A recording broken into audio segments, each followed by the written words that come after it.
Roll call, please, Jay. Stephanie Lambert. Here. Bill Waltman. Here. Tim Hoffman. Here. Dee Patterson. Here. John Kramer. Chris Anson. Larry Church. Corey Crabtree. He is here. Jeff Griffin. Here. We have a quorum. Consideration and action of consent agenda. Second. Roll call, please, Jay. Stephanie Lambert. Yes. Bill Waltman. Yes. Tim Hoffman. Yes. Dee Patterson. Yes. Corey Crabtree. Yes. Jeff Griffin. Yes. Motion passes. With no items removed from the consent agenda, do we have any appearances or petitions from the audience for the Seminole Airport Authority? Okay, with none, I entertain a motion for adjournment. Second. All in favor? Aye. Those opposed? All right, we'll call to order the Seminole Gas Authority. Roll call, please, Jay. John Kramer. Tim Hoffman. Here. Dee Patterson. Here. Bill Waltman. Here. Corey Crabtree. Here. Stephanie Lambert. Here. Larry Church. Chris Anson. Jeff Griffin. Here. We have a quorum. Consideration and action of consent agenda. Move it approved. Second. Roll call, please. Tim Hoffman. Yes. Dee Patterson. Yes. Bill Waltman. Yes. Corey Crabtree. Yes. Stephanie Lambert. Yes. Jeff Griffin. Yes. Motion passes. With no items removed from the consent agenda, are there any appearances or petitions from the audience for the Seminole Gas Authority? Okay, with none, entertain a motion for adjournment. So moved. Second. All in favor? Aye. Those opposed? Call to order the Seminole Utilities Authority. Roll call, please. Dee Patterson. Here. John Kramer. Chris Anson. Bill Waltman. Here. Corey Crabtree. Here. Tim Hoffman. Here. Stephanie Lambert. Here. Larry Church. Jeff Griffin. Here. We have a quorum. Consideration and action of consent agenda. Move it approved. Second. Roll call, please. Dee Patterson. Yes. Bill Waltman. Yes. Corey Crabtree. Yes. Tim Hoffman. Yes. Stephanie Lambert. Yes. Jeff Griffin. Yes. Motion passes. Do we have any appearances or petitions from the audience for the Utilities Authority? Okay, with none, we'll move into approvals and acceptances. Bids, item 1. Consideration and possible action to approve the low bid of $426,125 from Lagoon Pumping and Dredging for the removal of approximately 3 million gallons of sludge from the wastewater treatment plant storm holding pond. So just to refresh your memory, none of us that are currently on staff can recall ever having the pond cleaned, and our sludge has gathered to the point that we've got to do something that's beginning to have an impact on some of our ammonia, and we don't want that to happen, and we can get out of compliance with the Department of Environmental Quality very quickly if we let that go on. So you guys were kind enough to budget the money, and we're ready to proceed. We think it's a very good bid. There was an option in this to save $28,000 if we would let them haul it over our bridge south of what used to be Willis Number 1, and we said, no, thank you. That's not an option, because $28,000 is just a little drop in the bucket of what it would cost to rebuild that bridge if it goes wrong. So we stayed to our guns and ended up with this bid, and I would encourage you to pass this. So I have a quick question. So how do we verify that we have had enough sludge removed from the pit? How do they test that, or how will we know? Typically, we put the mayor in waders. Okay, good to know. And that will be what date?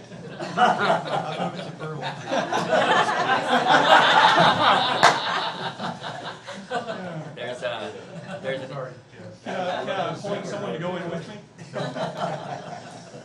I mean, I know that they'll be taking probably 2 or 3 passes. Yes, but they'll I don't take know. 3 passes, but there's an instrument called a sludge judge that they have to use, Of course. and that's the name of it actually, and it will tell you how much sludge is in it, and they have to do it in quadrants. So. Okay.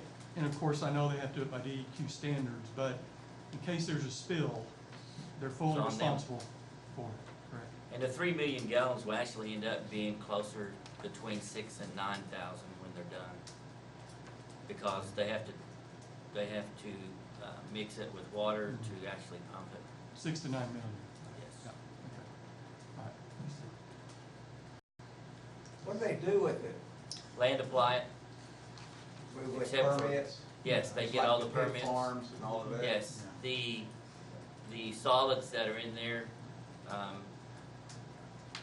they are filtered out.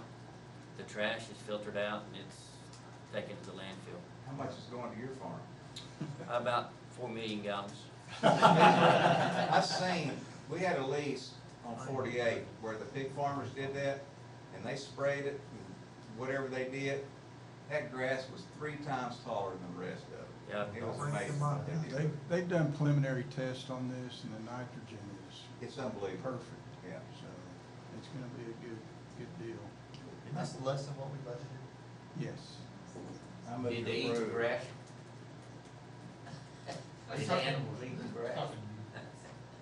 Yes. Yeah, they probably poop more, but probably. Did you get the motion and the second? Yes, sir. Okay, roll call, please. Dee Dee Patterson? This forgets that. Didn't hear you. I'm sorry, Dee Dee Patterson. So we had a motion, I said. So, Bill Wantland, Yes. Corey Crabtree, Yes. Tim Poplin. Yes. Stephanie Lambert. Yes. Jeff Griffin. Yes. Motion passes. all right, with nothing else on the agenda, I would entertain the motion for adjournment. So moved. Second. All in favor? Those opposed? All right, with that, we will start the Seminole City Council. Roll call, please, Jim. Chris Anson, Dee Dee Patterson. Here. Stephanie Lambert, Here. Larry Church, Tim Poplin. Here. Bill Wantland, Here. Corey Crabtree. Here. John Kramer, Jeff Griffin. Here. We have a quorum. If we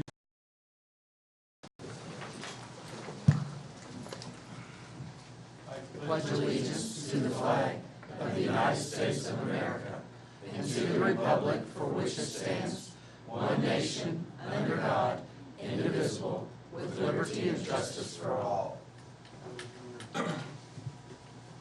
Isaga misi mishga hanga pigo dai bumo kasapka ni kuichi de below moment for talofa Seminole moment poesti modi. Idi nokichi kibis moment chimi saga misi anagiskas. God, whose mercies cannot be numbered, accept our prayer of thanks for the city of Seminole and for all our people. Let us love one another for you, God, our love. Amen. Amen.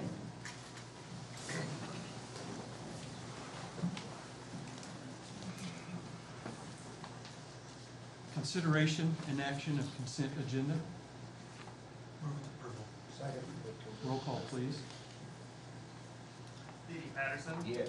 Stephanie Lambert. Yes. Tim Poplin. Yes. Bill Wantland, Yes. Corey Crabtree. Yes. Motion passes. With no items removed from the consent agenda, we will go to elections and appointments. I'm assuming you want to do this before we do the public hearing? Where do you would like to enter that? Public Where hearing. do I want the public hearing? After the appointments would be fine. Okay. Consideration and possible action to approve the mayoral appointment of Stephanie Davis to the Park Board for a 3-year term through May 31st, 2022, to replace Dwayne Tiger, whose term expired in May 2019. Move to approve. Second. All in favor? Aye. Those opposed? Consideration and possible action to approve the mayoral appointment of Lauren Schatzel to the Park Board to fill the position vacated by Sherry Carter, whose term expires April 30th, 2020. Move to approve. Second. All in favor? Aye. Those opposed? Do we have any appearances or petitions from the audience for the Seminole City Council? Yes, ma'am. Well, everybody knows my name, I just know, you know my name, the city council. And, mayor for what they did for me Sunday on my birthday. It was a surprise. All of them gave me a big surprise. And, yeah, the mayor was there, I got a key to the city, and, I appreciate it, everything, very much. You know, surprised. I was 90 years old.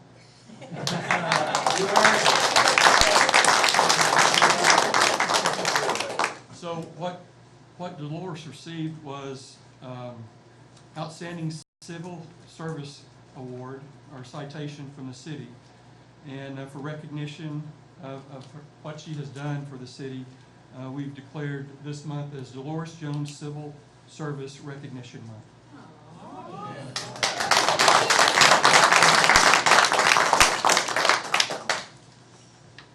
this is my son, Marcus. Marco? Marcus. Marcus? Yes, okay. Well, thank you. Okay, we'll move on to public hearing.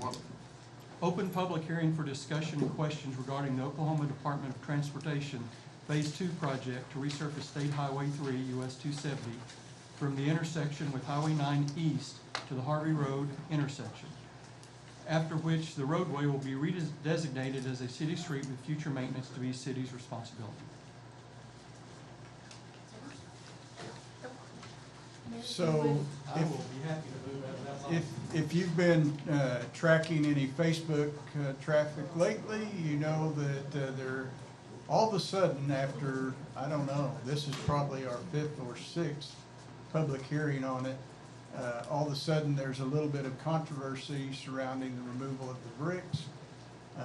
But we're not really here to talk about that. We're kind of way past that. What we wanted to talk about is the impact, and if that's on, I can't see it. It's coming, it's starting. Oh, okay, it's warming up, I got you, okay. So we want to advise kind of a timeline, what we're looking for. Thank you. So we're going to break this down into a couple of different phases. The contractor that won the job. Go ahead, it's ready. All right, so we're going to begin this right away. The schedule on the Broadway project is due to be completed before October the 30th, and I don't think it's going to be even that long. So you can see, for the most part, we've got decent street right until we get to almost to 2nd Street. These will be removed, the bricks will be removed, and they'll be going back with the asphalt, and that's kind of going to happen. Phase 1, that's considered phase 1. They're going to get all the cuts, the traffic controls, and begin the excavation on or about the 12th, which is just a couple of days. They'll begin stabilizing, and then on the 27th, they're going to go with the finish and the base layer for the road bed. Phase 2 will be the remainder of the bricks on Broadway, so it's going to go basically from where you'll notice here a little discoloration. That's where our stamped bricks are currently. That's actually concrete that has been stamped in brick shapes. We're going to go from that and go to the bus station and finish the removal of the brick on that. That will begin on or about October 1st. Same thing, they're going to get the traffic controls, begin excavation, and prepare a road bed on or about the 14th, and then they'll go back for the resurface on or about the 18th.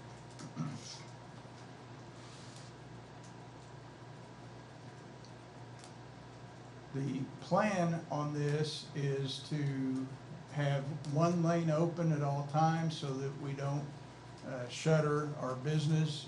We absolutely didn't want to do that, so We will have one lane open. They're going to do what they can to keep access open for the customers.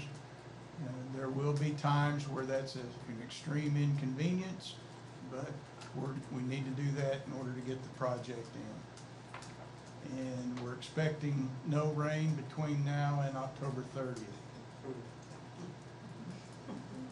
Of course, every time we start an ODOT project, that is like the equivalent of a state fair where you absolutely are going to have rain. So I would entertain any questions that you might have on the ODOT project. So how have they verified that the remaining brick sections are stable enough to be able to maintain the surface after they repave it? Say again? What testing have they done to verify that the rest of the brick surface that they're gonna be leaving and resurfacing over? I didn't see it from Highway 99 to any section. They're gonna leave those bricks, correct? Okay, so no, there are no bricks in that section. That's all asphalt already. So all the bricks will be removed, and the sub-base will be done with the kiln dust like we typically do. And that firms it up and it's really solid, and we don't expect to have any problems. Oh, because you started at the middle of, right before 2nd Street. What Yes. about the concrete intersections that's printed to look like bricks? I'm not gonna move that, are they? No, Good. no, that's in excellent shape, and we don't expect, that was really high tensile strength concrete, and we're not gonna mess with that.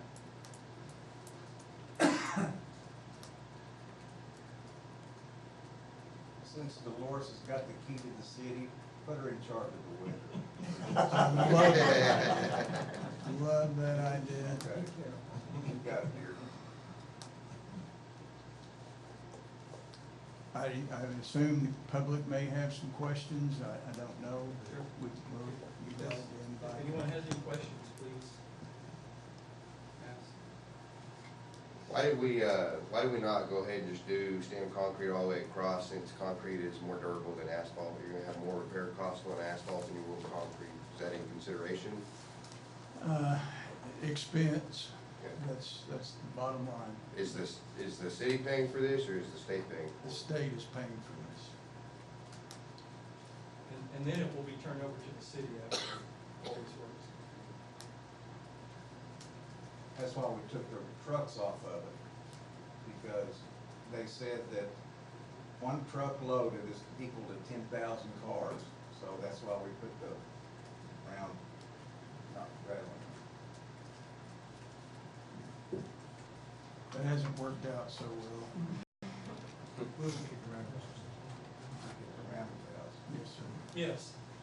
What, are there any plans, by the city for the bricks that are gonna be removed?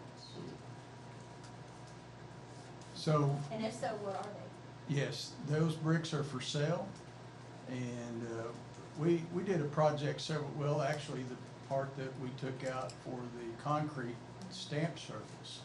And we've sold a few from time to time. We keep them stored in case we need to replace other areas, but for the most part, they're for sale. Now, these are not bricks that you would put on your house. You can't stack these bricks because they're way too heavy. They're not hollow like a normal brick. These are paving bricks, so they can only go on the ground. I don't think you could find a bricklayer that would mess with them, honestly. And how much are they, what's the ticket price on them? Mike, do you recall what we sold the last ones for? I think it was 25 cents. 25 cents a brick. That's what I was thinking, so quarter a brick. If they got enough, it'll get cheaper. Well, Yeah, discount. we'd love to be rid of them. Make good absolutely. sidewalks and driveways. They don't meet ADA. Yeah, they don't meet ADA requirements, that's for sure. Okay. Awesome, thanks. Any other questions?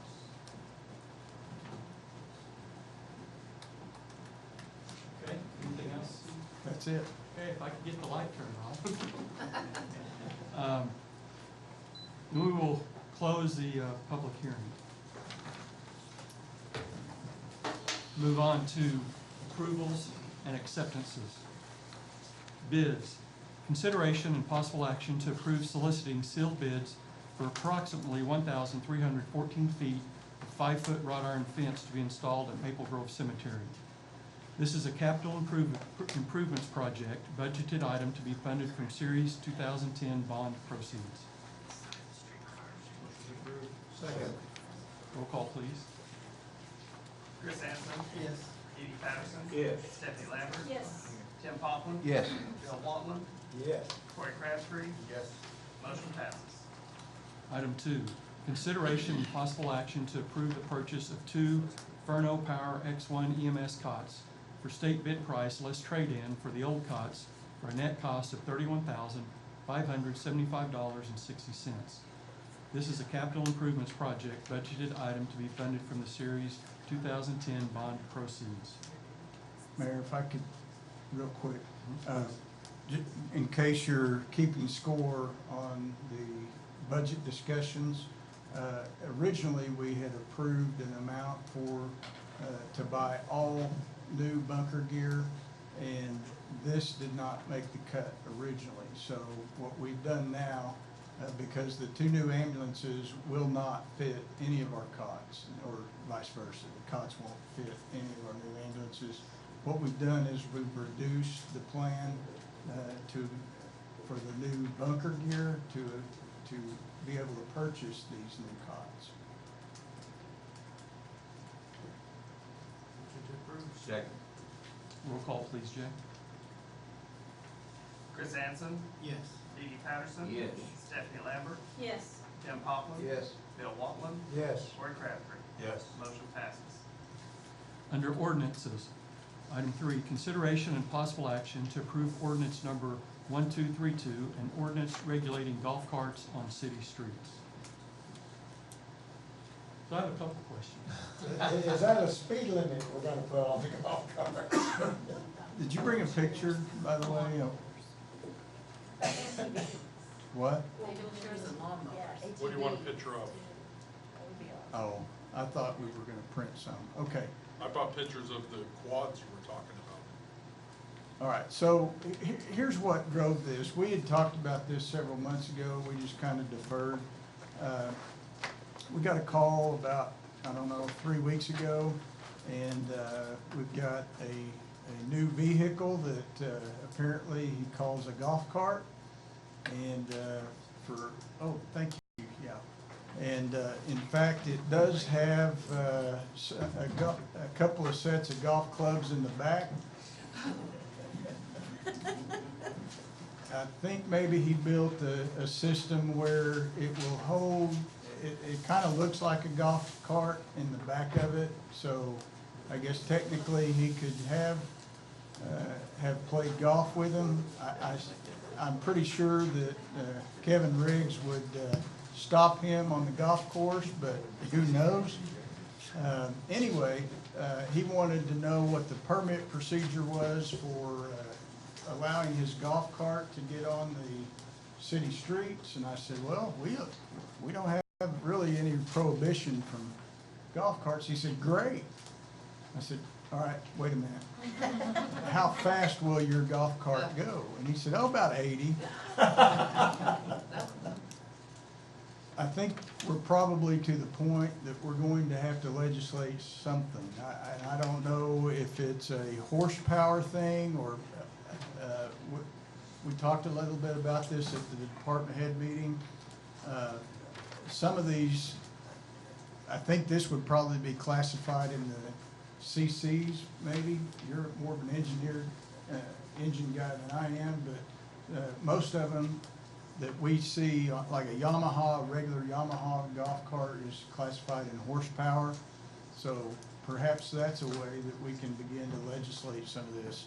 This guy has got a kit to make it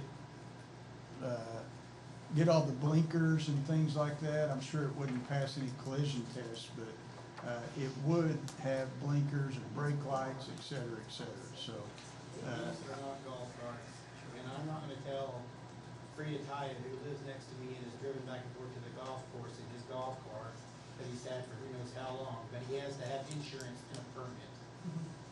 Now, if you guys wanna put a speed limit on these things and anything that goes over a certain speed, perhaps, but I will not vote for a golf cart blanket golf cart ordinance like this. The state law says that if it has to maintain a certain speed, and I think that's 30 miles an hour. It has to have a tag, be tagged. In order to be tagged, it has to have the turn signals, headlights, stoplights. There's a state law about golf carts.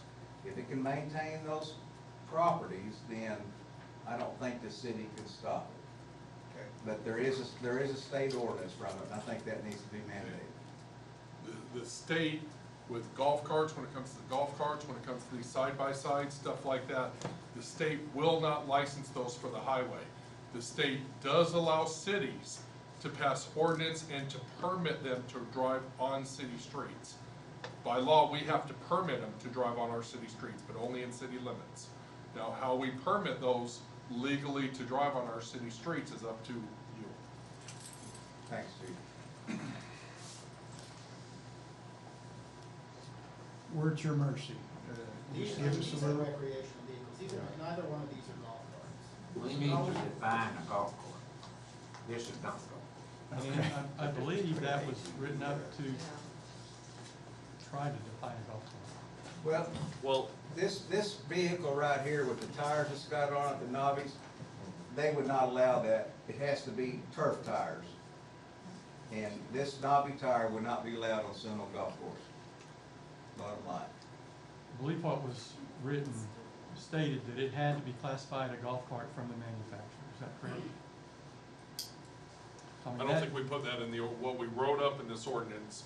I don't think we put that specifically in there. Is it, So let me shed some light on it. When you guys, or when we were directed to put something together, the first thing we did is we went to several cities that had already enacted ordinances on golf carts. The definition, I don't know if you've got a copy in front of you, but the definition that was put together seemed to be pretty standard across the board. It had to have a non-straddle seat, a steering wheel, 64 inches or less in width. Must be equipped with a set of headlights, taillights, and brake lights. Cannot be equipped with any flail, disc, or rotary blades or mechanism for the purpose of mowing a lawn. So that took out the lawnmowers. But this was a standard definition. It was pretty bland, to be honest with you. The other things that were in the permit, this was a draft that we kind of put together when we staffed. I don't think really, this is not a revenue generator. It's not for the purpose of generating revenue of any type, but you don't have to even have a permit fee. I mean, I think that we talked about a minimal fee at least, just to cover the paperwork and the time to do this. I think it we needs to be worded in a manner that it excludes golf carts that are intended for use on golf courses.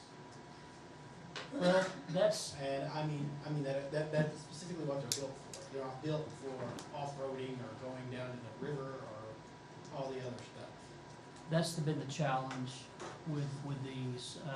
Putting a definition together is a huge challenge. Like the knobby wheels, I didn't even think about that, to be honest, until Tim mentioned it. And I didn't even know if there was even a regulation with our golf course on the wheels. But nevertheless, and you got all these golf carts. I've seen many golf carts like the ones at the lake. A lot of people have these carts that are kind of got a lift kit on it, and they've got knobby tires, but it's an actual golf cart. Right. So do we allow that? Do we not allow it? I mean, would there's say so. that's made for use other than just the golf course. If it's got tires, I mean, I've seen them that are golf carts that have the blinkers already, that have headlights, I've seen some of them like it that are even tagged. So I would classify those as specifically used for golf carts Yeah, and or golf courses. and that's a problem we have, like in our definition, because in that particular case, like for instance, my brother's got one, You know, it's a golf cart. It's got the little lift kit, but it's got some knobby tires. He takes it down and he gets in his boat. It's a golf cart. It's an easy go. And, but he could not use that on the golf course, from what Tim just said, but under our ordinance, he'd be able to permit it. So, we need to probably come up with a definition or do something that, I don't even know, maybe we put a committee together or whatever, but we're gonna have to probably do something to, or else we're gonna have an influx of UTVs and side-by-sides running up and down the streets, and we're really gonna have a problem. We did put in 16-4-4, which would be on the third page of this, we did put a stipulation, section E states, golf carts may only be driven on city streets while en route to or from the golf course for golfing activity or related event. I mean, we wanted to tie this into where it could only be used for people going to the golf course. And we also put in that you couldn't use it on streets like Milt Phillips, Strother, state highways. It had to be used on side streets, and it was strictly for that activity, for golf. Yes, sir. My only concern with this whole situation is we're talking about them driving on the city streets, and the only issue that I have is you've seen these mini trucks that are actually legalized to do that. And I agree with you as well as on the fact of you're gonna have an influx of everybody going, okay, now I can ride my four-wheeler, now I can ride my ATV, and who's to say if somebody hits somebody, where's the insurance coming out on that? Now you've had a wreck, and now you've got your police department that have to follow. Oh, well, where are you going? Oh, I'm going to the golf course. So now you've got to take their time to let them follow them to the golf course and make sure that's really where they're going. So is it worth voting in with the safety hazard? That's what I'm concerned about, is the safety hazard. Because now you're going to have every person that lives in city limits with an ATV on the road with no insurance. So they smack a car that they decide they don't want to stop at a stop sign on.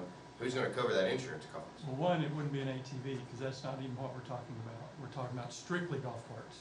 That's all that would be allowed. Right, but what I'm saying, those pictures that you have right now, those are I agree. ATVs. I think we all agree. We all agree on that. I think we all agree with that. You're just saying we don't want those in the road. Right, yeah. Yes, sir. I think a logical way to explain it would be to say that it had to be manufactured and sold for golfing purposes, A. B, no aftermarket alterations to the vehicle. And then if you still wanted to continue, you can say a weight limit for that vehicle, because that probably weighs 2, maybe even 3 times more than your standard Easy Go. Yeah, and we have to be careful with alterations, because what does that mean? Can I put fancier tires or wheels?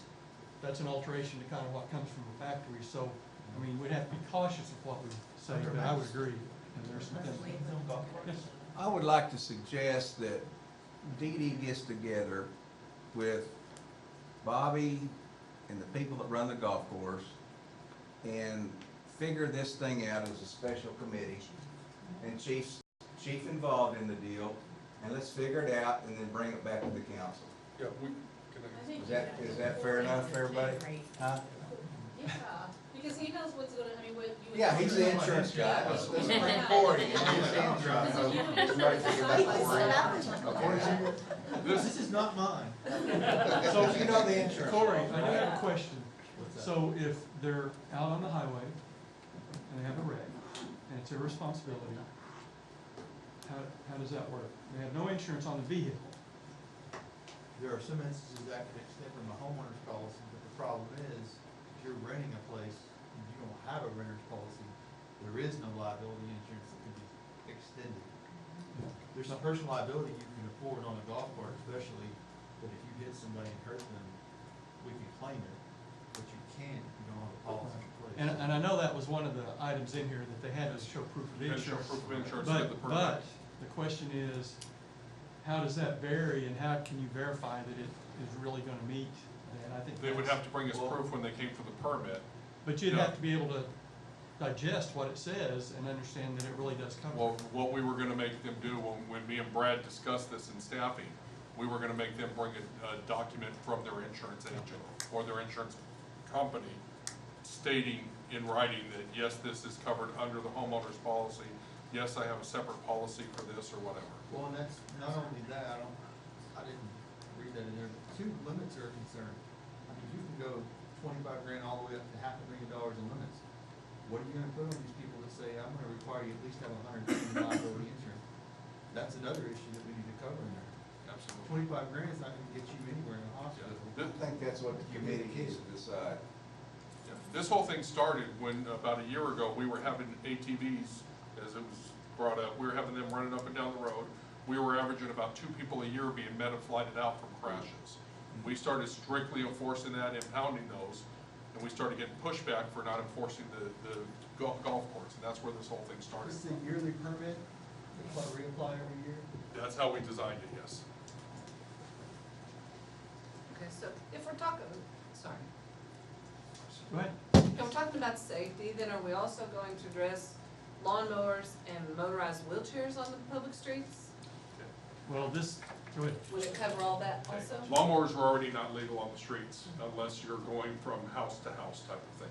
So we do have an old guy, I know who you're talking about. We will address that as we catch him. We haven't caught him when we were doing something else. That's why every day. We were busy doing something else and did not catch him. Okay, motorized wheelchairs, no. They can run up and down the streets, they can do what they want. There's no law against that, that's ADA, they're completely legal. I think that's actually authorized by state law. That's exactly it. State law says they can run up and down the streets. Gets happened. State law says they can. I'm not trying to be a smart aleck, but I'm not going to address what happens, but state law says they can. Mayor, if I may, Yeah. probably putting a focus group together to make a recommendation to the council is probably the way to, I think that would probably be a good idea. We had this, just so you'll know, this was done, I think, the end of last summer. It was over a year ago. So it's not, it's kind of been sitting on the shelf, and we haven't really done anything but dust it off and look at it from our last. So we basically have an issue where we're saying no ATVs, but then people are saying, well, I'm using mine as a golf cart. Well, it's not a golf cart. Here in I don't know why we have to legislate, or we have to do this to the Well, new detail. I mean, The problem is, sir, the problem is golf carts are not legal. They can't legally be on the road. That's where the problem is. Unless you say they can be. Unless you permit them to be legally on the road. They've been turning their head the whole time. I wouldn't say that. I think the intent is to actually allow the golf carts to be legal on the street, but exclude these other vehicles that are more dangerous. And that's what these other communities are doing. It's just time for us to fall in line if we're gonna do it. Or else the police is gonna have to start enforcing it, or we're gonna have to let the other ATVs run wild, because there's no, I mean, when I get in city court, or, I just don't like that idea. I've gotta enforce the law, so I need to know what we wanna do. I just don't like that idea of telling our golfers who go to our golf course, pay their fees to play there and do all of that, and you've done it for years, who knows how long some of these people have been doing it, and all of a sudden you've got to do this, you know, I don't like it either. we're gonna make you do this. We're just going by state law. Now that you're taking a drink. Oh, I was just going, while we were talking about insurance, I thought maybe a surety bond might be another alternative, but I don't know that much about it. Corey would like to. I think that's what a committee needs to be put together to figure this out. People that know the laws and put that together, and you're good about contacting the people and putting the committee together. I'll make a motion, what Tim says, that we do it. Word it up, Jay. Okay, he's got it. Motion for the mayor to appoint a focus group, making a recommendation to the city council. If that's what he wants to say. I'll second it. Roll call, please, Jay. What do you wrote, Jay? Chris Hansen, Yes. Dee Dee Patterson, Yes. Stephanie Lambert, Yes. Tim Poplin. Yes. Bill Wantland, Yes. Corey Crabtree. Yes. Motion passes. Thank you for your input. You know, sometimes we need, or a lot of times we need, others' views and points that maybe we're not thinking about, so thank you for that. You might be on the committee. Moving on to current business, item 4. Consideration and possible action to approve designating a school zone on Strother Avenue at the temporary location of the charter school, formerly the American Legion Building, at the intersection of Main Street and Strother Avenue, extending 1,940 feet east to the Magnolia Creek Bridge, and reducing the speed limit from 40 miles per hour to 25 miles per hour between 7:30 a.m. and 4 p.m. Monday through Friday. While school's in session. the lights are flashing? Well, there's no flashing lights. I thought it was already done. So your motion is when school is. Well, yeah, that should be added when school is in session, because in August, the school is not in session. So we've just been giving warnings if we've stopped anybody there? That's where you're flashing, right? Wait, hang on, time out. Chief, We have been writing tickets. Yeah, To me, I don't think you can enforce those if it wasn't changed. sure have. I mean, not to me. we had no choice. We had to put something in play there. We couldn't let those kids go unprotected. I agree, but I don't think you can enforce fine. I've had to dismiss a few that I can't remember if it was that one. I'm pretty sure it was. So we have a motion with the change.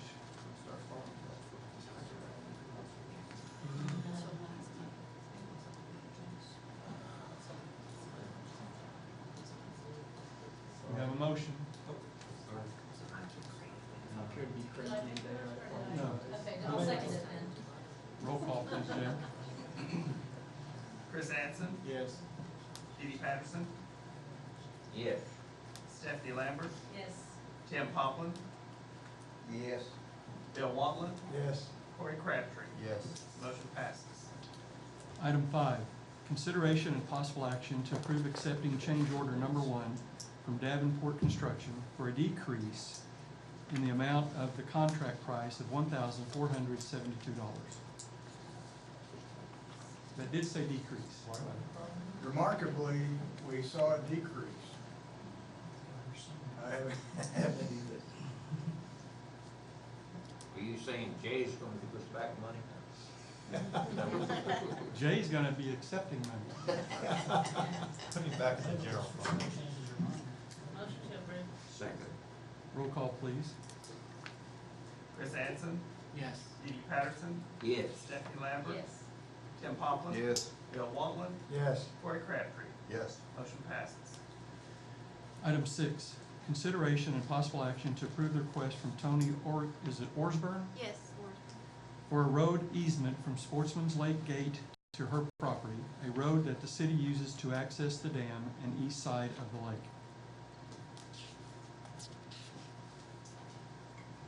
Mike, would you mind kind of explaining a little bit to us about maybe how the road is? Because some of us haven't been out by where you're talking about. Right, this road comes in from the old Nobletown School, and it actually dead ends.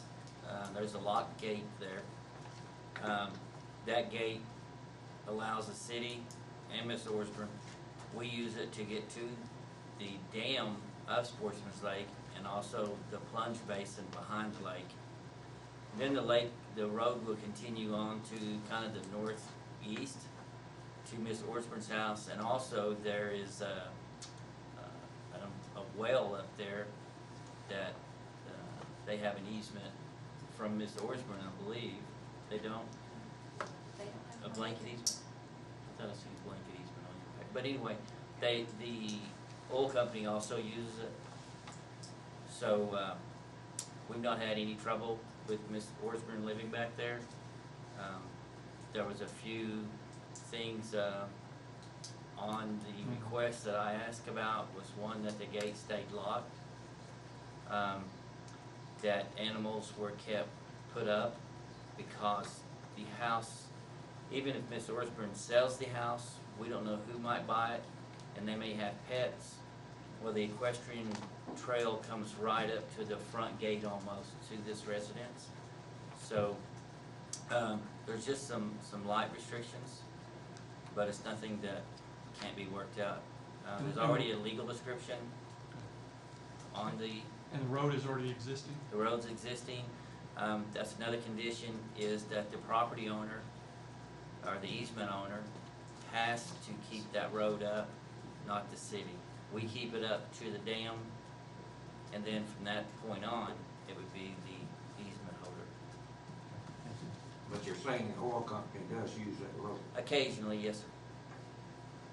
And we've checked with the Oklahoma Wildlife Department, the Fish and Game, and the local soil and conservation, and they all sent it back to the city. Says it's up to you guys to manage and regulate that and do as you see fit. It is nice. Company put up a gate There's a gate there now, and lock it, and it's locked, yes, sir. well, then it's not being used by anyone else but them? No, sir, just us and the property owner. And occasionally the oil company. But it's nice to have somebody back there on the back side of that lake. It allows us, there's been numerous times that she's let us know that something's going on back there, so it's nice to have. Mayor, Yes. I'd like to ask Ms. Osborne a question. Are you favorable of what they're talking about? Oh. You being the landowner?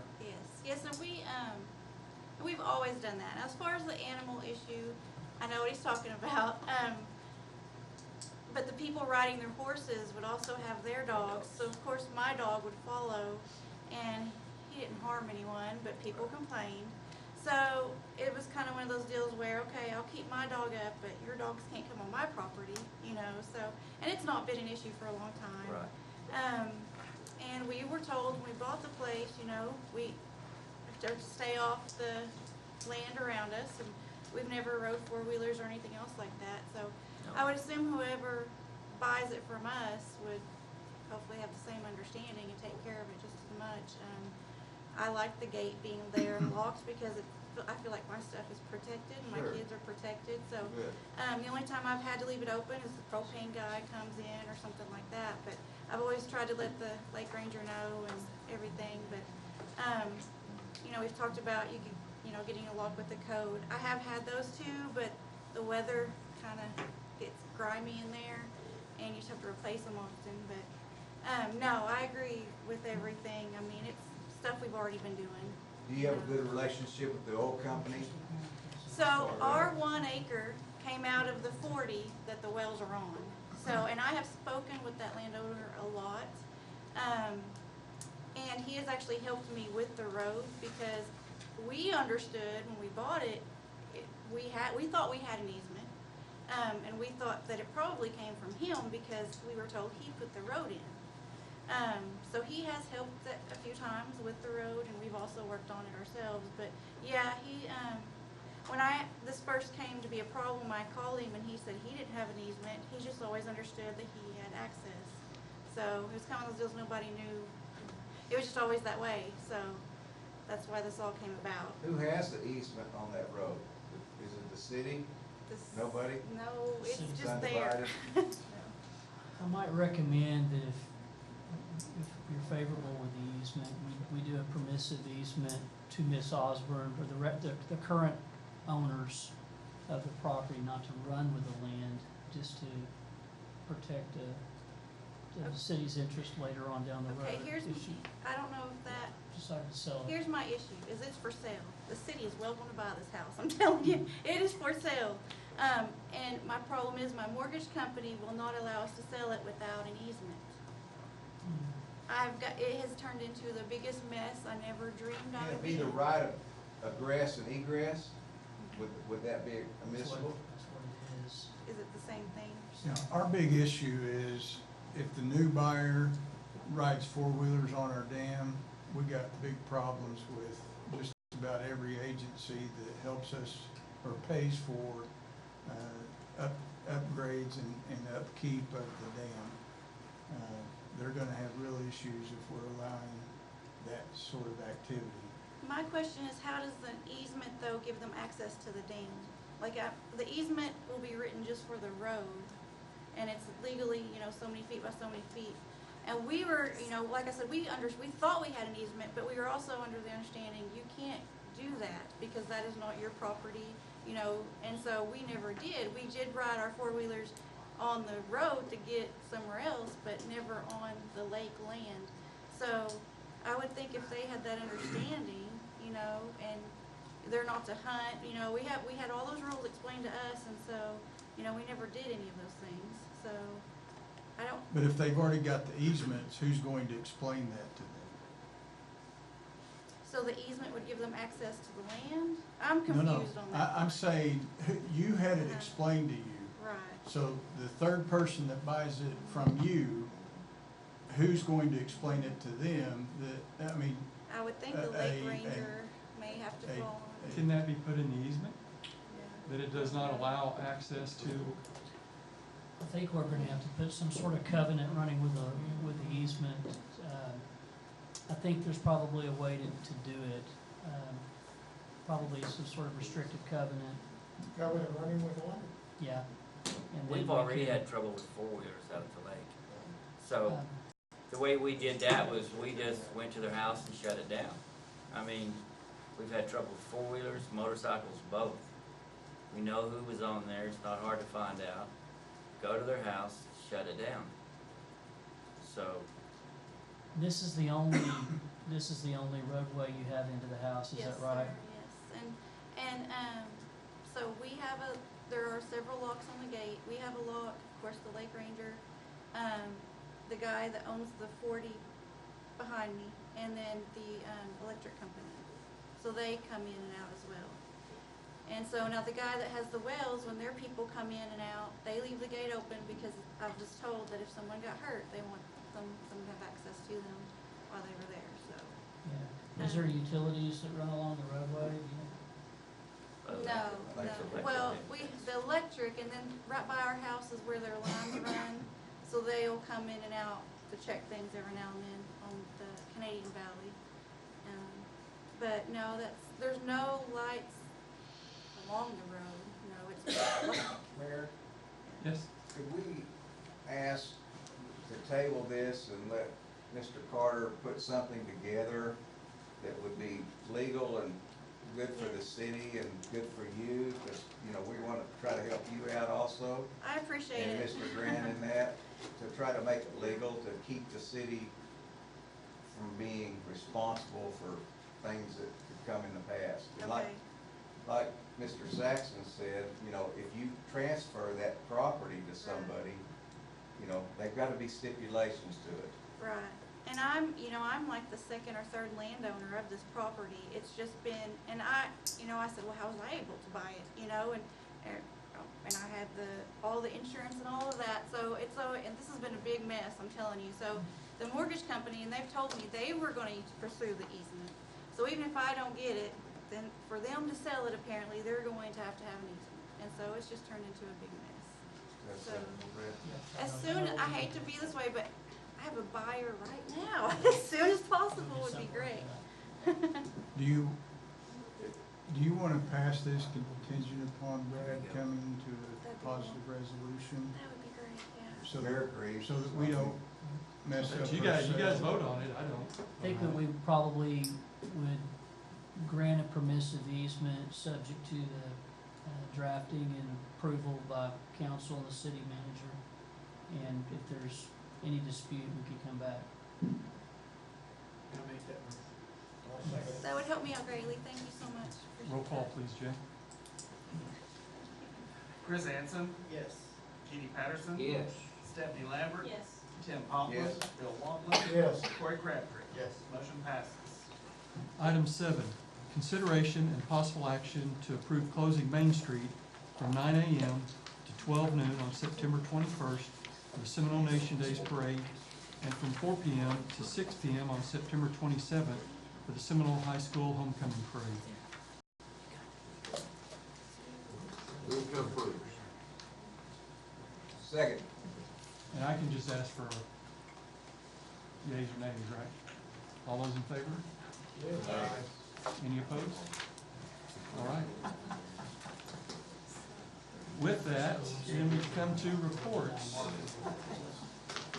So I was actually going to bring up Ms. Jones and what we did, but she brought it up earlier, so I will bypass that. And so one of the things that I wanted to mention that was brought up is that the TSET group locally are going to be having a walk to school day. And it's going to be on October 2nd. And they will be partnering with Woodrow Wilson and Northwood Elementary Schools during the morning of October 2nd. They'll meet at First Baptist Church in the west parking lot and walk to school from there. Our police department, I believe, will be assisting in that, and they are inviting anyone that would like to come out and join them to do so. And I believe there's some flyers we have here if anyone would like to take some with them. You know, I just want to thank again our city employees in the efforts they put forth in mowing. You know, it's been tough with all the grass that they've been out mowing and trying to get the highways looking nice. And our city crews, I know they've been out in the heat doing all kinds of work and really do appreciate the work that they do. And again, I want to thank the volunteers, those that are willing to serve on our committees, that we so desperately need people that are willing, and all they want to do is make Seminole a better place. And so thank you for that. Move on to city manager. I got several things. The Main Street building is complete. The new Main Street building is complete. The commercial clients are busy doing the finish work underneath, and apparently we've got several of the upper rooms. The apartments are leased, so things are going very well there. I want to take a moment and introduce you to a couple of new heroes that have joined the City of Seminole team. Brianna Wymore, she has joined us as our social media expert, public relations officer, and so far she's done fantastic. If you've been on Facebook lately or other sources, you know that we're getting some information out there that we needed out there a lot longer, a long time ago. So thank you. You're doing fantastic. We're really proud to have you on board, and we can't wait to see what you've got in store for us. So Sean Carlisle is our GIS specialist. Both of these folks are under Sharon. Sharon is their department head. Sean is a local young man. I've known him since he was little bitty. Actually, the desk that you sit at today was built by his father. So it's good to have him with the family now, and we look forward to seeing great and wonderful things. He's already had a huge impact for us, so we're just thrilled to have these two together with us. The hotel and the housing are coming along. Both of them are in final stages of financing, and thank goodness it looks like there is some light at the end of this tunnel, and we can't wait to see some sticks in the air. This weekend we'll have the Oklahoma Rural Elementary Schools softball tournament. So Thursday, Friday, Saturday, we will have about 33, 34 teams each day in town. And so it's a big deal, and our new employees have been hard at helping us design and make it fun for these folks to come and visit Seminole. We did get our bid back on our roundabout. The roundabout came in about $79,000 higher than we thought. So that's a recent development, and we'll probably be having a special meeting to talk about what you guys want us to do. I can report to you that the truck traffic has increased significantly over the last, 30 days probably. We're just seeing them ignore the big sign, and I think they've pretty much public knowledge now that it's back open for truck traffic. So we're going to have to make a tough decision there. So expect that very soon. During our budget sessions and a little bit in our council meetings, we talked about the renovations to our radios. We've contracted with a company out of Muskogee, and those radio improvements are underway. I still don't have a real good grasp of all the technical jargon that's going on, but I can tell you that it's significant, and we we should see immediate improvement to some of the dead areas that our emergency services have now. The high school work seems to be on schedule at the new high school. It's gonna be a show place. I can't wait to see what they do with the landscaping. I can tell you, from touring the inside, that it's just absolutely phenomenal. I'd love to see pictures of the faces that go in there for the first time after it's finished. It's just gonna be a jaw-dropping experience, so can't wait for that. We did have a challenge when the Academy of Seminole opened. We had a little bit of a traffic issue there for several days. I think that has calmed down significantly. It's not completely solved, but it's certainly no worse than it is at Northwood. I think we've got a lot better handle, and I think the school has been very cooperative in trying to help traffic flow down Strother. So we're appreciative for that. I did get a chance to visit with David Carter this morning. Apparently the stop sign there on Carson has been left out on occasion, and I told him that his brother had complained about that, and he said, "I'll take care of it." I said, "What do you mean? Does that mean you'll remove the stop sign or you'll remove your brother?" He didn't answer. So either the stop sign's gone or Brad may be limping next time at the council meeting. I have a question while you're talking about it. Is it possible to just make that a freeway stop there? I have a mess with that. You're talking about they come out after school every day, right? You and I will talk after this meeting. So the answer to your question is it's absolutely possible. The council can certainly do whatever you guys want to do, and we'll be glad to do that when instructed. No sign in my yard. It's all He has to weed eat around that thing. No, I think, I don't think it's a big issue. In fact, I don't think Mr. Carter even knew that the sign was being left. So I think he's gonna handle that. It should work itself out pretty quick.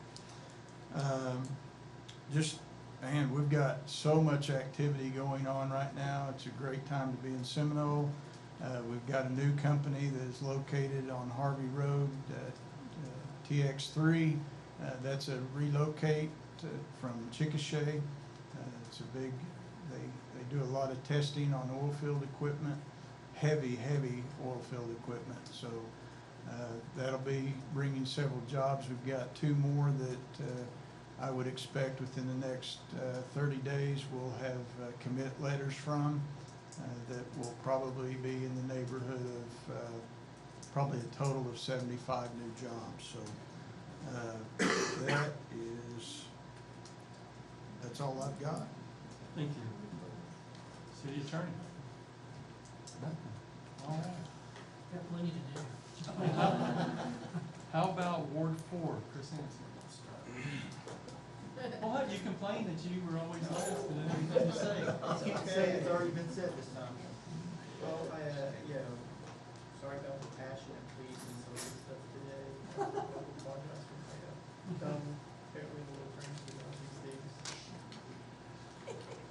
Ward 4, G.D. Patterson. Well, I'd just like to thank the staff. I agree with everything that's been said about them. They're very accurate in what they do, and we appreciate all your effort, and welcome aboard the new ones. You're working with a good group. So, Ward 1, Bill Walton. 2 things. Some of you may have been having trouble with Suddenlink this last week. A lot of people in my area have, and just so that you'll know, in talking with officials from Suddenlink, they've changed their system of billing and everything else at their top level, and none of it really works well together. And they tell me that hopefully they'll have most of the bugs worked out and most of the support staff trained within another week. So I just mentioned, if you've been one of those that's been having some of those problems, I feel so sorry for the office staff at their office here. They're just pulling their hair out over it, but we are assured that that will get straightened out. And the second thing I just wanted to mention, and I know this question came up sometime earlier about replacing all worn out stop signs. And virtually all the stop signs in our area are old and worn out. Okay.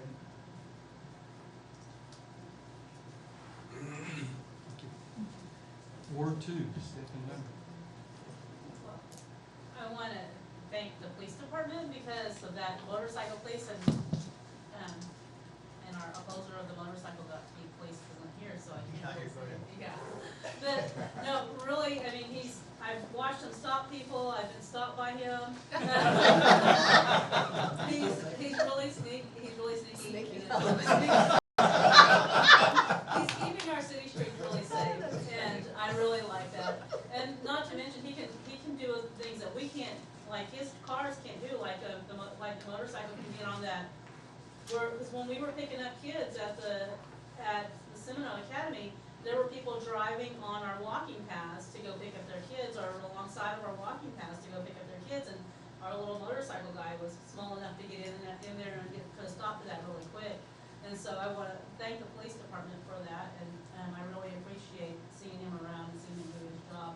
And also welcome to everybody else. And I have seen your Facebook things, and I've shared them quite a bit, and so so welcome to the team and welcome to Seminole, and I hope that we can be of support to you, because you have a tough job ahead of you, and I'm really happy you're here. So, but we will share and like your comments as much as possible, and that's it. Thank you. Ward 3, Tim Popple. I'll be real short. Thanks everybody for coming out. We love to have the citizens come out and give us their ideas, and we do listen. At 66, I forget a lot of stuff that I used to not to. But in the past, didn't we vote for some new doors to be put on the library? Yes or no, Mr. Saxon? That was bathroom doors. No, I'm joking. I do not recall that. Do you? I don't recall having. I think there was a discussion. We had some money in the budget, Right. Yeah. but it got eliminated during the discussion. I might have dreamed it. I have a lot of dreams. Okay. But thanks everybody for coming out. Ward 3, Corey Crabtree. Save the best for last. Hey, before, no one else got to this, so congratulations to Mayor Thank you. on your engagement, for those of you guys who don't know that. I'll have to say that we're getting the stop sign issue, more of an issue than it is for people stopping there. It's an issue of people running in at night, because they think that that's not, I don't know why, but they just run right through it. So they know it's only for school reasons. So some stop it, some keep going. Which stop sign are we talking about? That one that they roll out to the road. In front of your house? Yeah, yeah, and I haven't hit it yet, or else I'd really be complaining, but, but the one that I really do like is the one that you guys put at Reed and Carson.